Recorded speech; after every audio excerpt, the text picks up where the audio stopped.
Ciao, sono Ariella Colavizza, sono di Udine e sono un ambassador di Promoturismo FVG.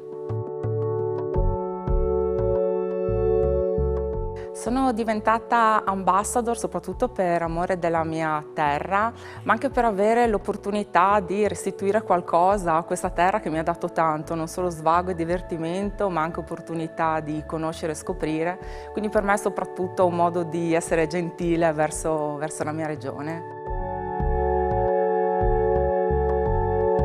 Allora, di solito nei miei articoli mi piace parlare di cammini lenti, questo perché ho scoperto che tante volte rallentando la velocità si riesce ad entrare in contatto con le persone, con i luoghi e ad osservare quelle sfumature che tante volte ci sfuggono quando andiamo veloci e chiacchieriamo troppo. Le chiesette campestri raccontano di un mondo, come dire, quasi magico, no? Perché è più piccolo, più contenuto e lì si scoprono veramente tante opere d'arte molto famose, ma anche le tradizioni dei piccoli paesi.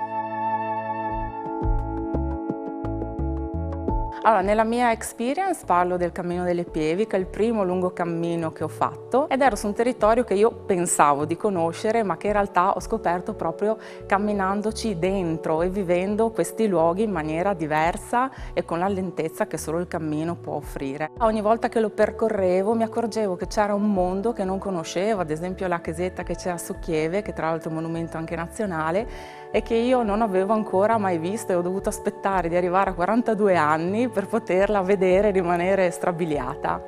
L'ho chiamato Abbraccio delle Pievi proprio per questa sua circolarità e perché sembra come un abbraccio, no? Quasi di una mamma che accoglie e fa sentire l'amore della natura e delle persone che ci vivono in questi territori.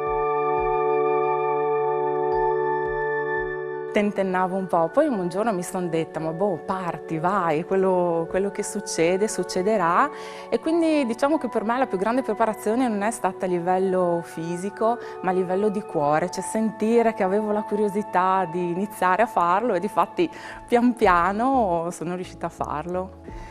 Io consiglierei di farlo a tutti perché intanto ha le prime tappe che sono facili o comunque preparano poi alle tappe successive.